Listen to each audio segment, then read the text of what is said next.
tabut Allah itu dibawa masuk, lalu diletakkan di tengga-tengga kemah yang dipasang Daud untuk itu. Kemudian mereka mempersembahkan korban bakaran dan korban keselamatan di hadapan Allah.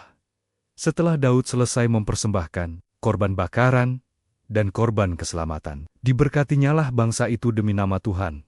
Lalu dibagikannya kepada setiap orang Israel, baik laki-laki maupun perempuan, kepada masing-masing sekeping roti, sekerat daging dan sepotong kue kismis. Juga diangkatnya dari orang Lewi itu beberapa orang sebagai pelayan di hadapan tabut Tuhan untuk memasyhurkan Tuhan, Allah Israel, dan menyanyikan syukur dan puji-pujian baginya. Kepala ialah Asaf, dan sebagai orang kedua ialah Zaharia, lalu Yehil, Semiramot, Yehil, Matica, Eliab Benaya, Obededom dan Yehil yang harus memainkan gambus dan kecapi, sedang Asaf harus memainkan ceracap dan Benaya, serta Yahaziel, imam-imam itu, selalu harus meniup nafiri di hadapan tabut perjanjian Allah itu. Kemudian pada hari itu juga, maka Daud untuk pertama kali menyuruh Asaf dan saudara-saudara sepuaknya menyanyikan syukur bagi Tuhan.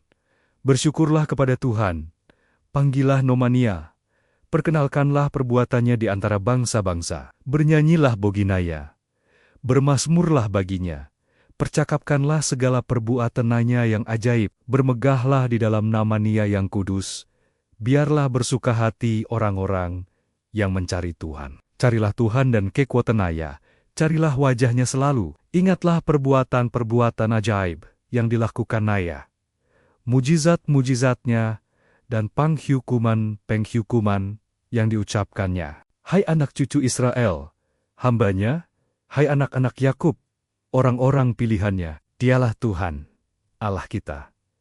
Di seluruh bumi berlaku penghukumannya. Ia ingat untuk selama-lamanya akan perjanjiannya, akan firman yang diperintahkannya kepada 1000 angkatan, yang diikatnya dengan Abraham, dan akan sampenia kepada Ishak.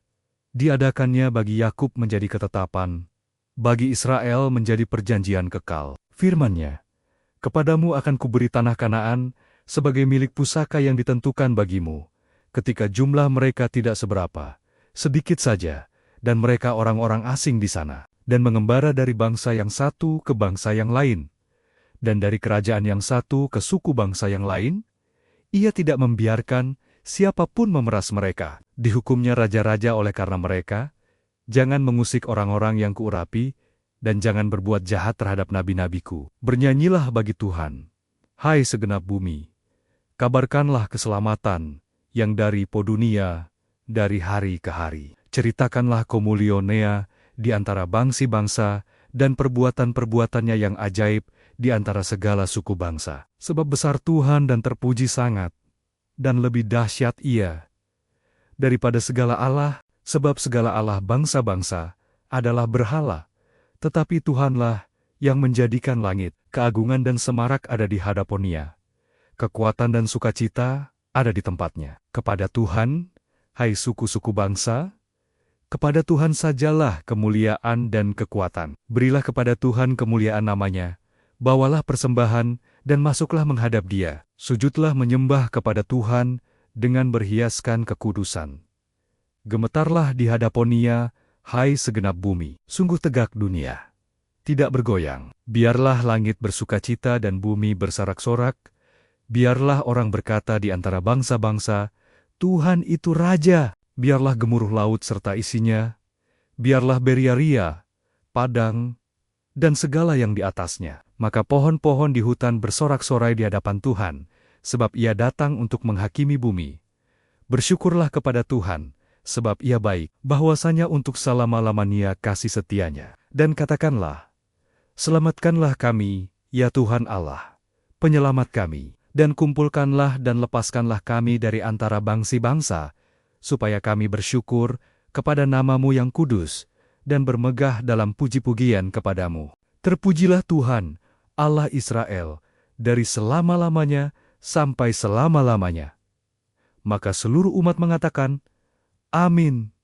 Pujilah Tuhan. Lalu Daud meninggalkan di sana di hadapan tabut perjanjian Tuhan itu, Asaf dan saudara-saudara sepuaknya, untuk tetap melayani di hadapan tabut itu, seperti yang patut dilakukan, setiap hari. Juga Obed-Edom dan saudara-saudara sepuaknya yang 68 orang itu. Obed-Edom bin Yedutun dan Hosa adalah penunggu-penunggu pintu gerbang. Tetapi Zedok, imam itu, dan saudara-saudara sepuaknya, para imam, ditinggalkannya di hadapan kemah suci Tuhan, di bukit pengorbanan yang di Gibeon, supaya pagi dan petang tetap dipersembahkan korban bakaran kepada Tuhan di atas mezbah korban bakaran, dan supaya dikerjakan segala yang tertulis dalam Taurat Tuhan yang diperintahkan Ia kepada orang Israel. Dan bersama-sama mereka ikut Heman dan Yedutun.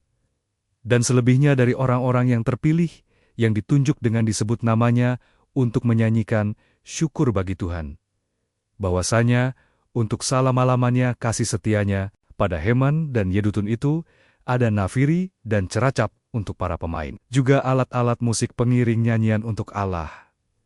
Dan anak-anak Yedutun harus menjaga pintu gerbang. Sesudah itu pergilah seluruh bangsa itu masing-masing ke rumahnya, dan Daud pulang untuk memberi salam kepada seisi rumahnya. Setelah Daud menetap di rumahnya, berkatalah ia kepada Nabi Natan, "Lihatlah, aku ini diam dalam rumah dari kayu aras. Padahal tabut perjanjian Tuhan itu ada di bawah tenda-tenda."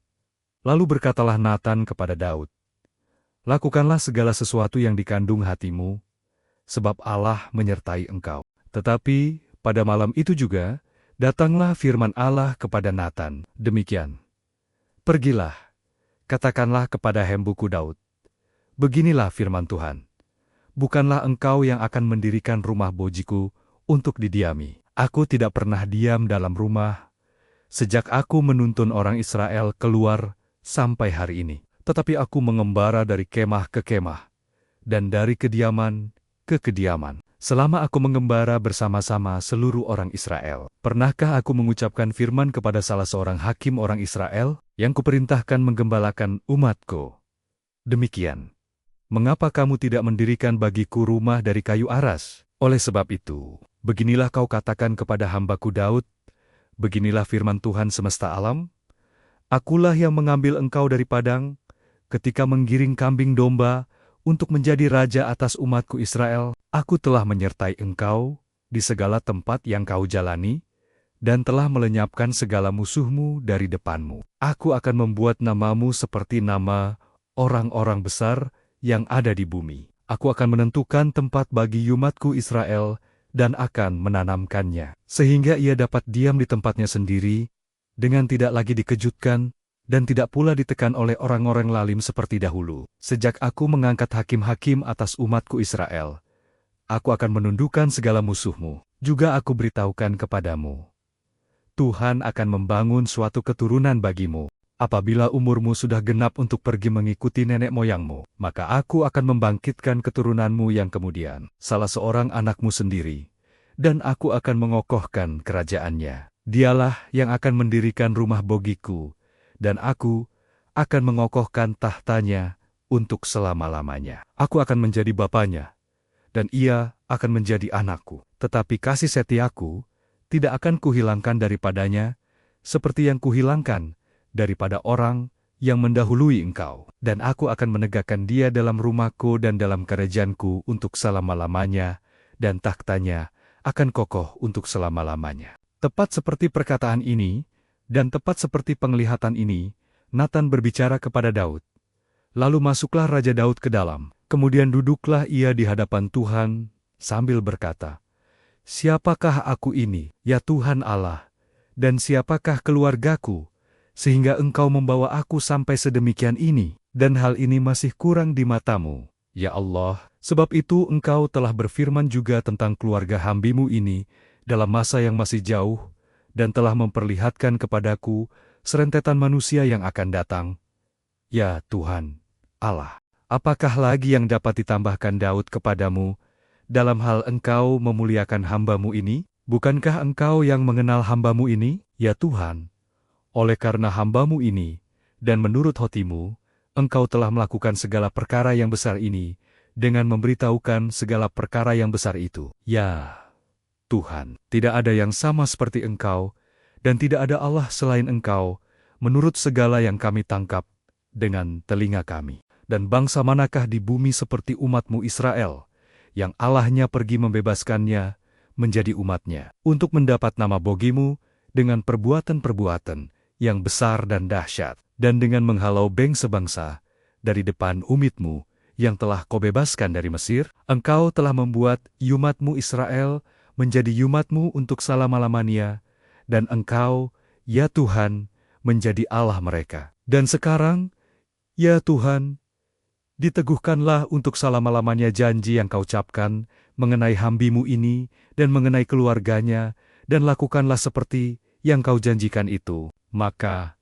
namamu akan menjadi teguh dan besar untuk selama-lamanya. Sehingga orang berkata, Tuhan semesta alam, Allah Israel, adalah Allah bagi orang Israel. Maka keluarga hambimu Daud akan tetap kokoh di hadapanmu. Sebab engkau, ya Allahku, telah menyatakan kepada hambamu ini, bahwa engkau akan membangun keturunan baginya. Itulah sebabnya, hambimu ini telah memberanikan diri untuk memanjatkan doa ke hadapanmu. Oleh sebab itu ya Tuhan, engkaulah Allah dan telah menjanjikan perkara yang baik ini kepada hambamu. Kiranya engkau sekarang berkenan memberkati keluarga hambamu ini, supaya tetap ada di hadapanmu untuk selama-lamanya. Sebab apa yang engkau berkati ya Tuhan, diberkati untuk selama-lamanya.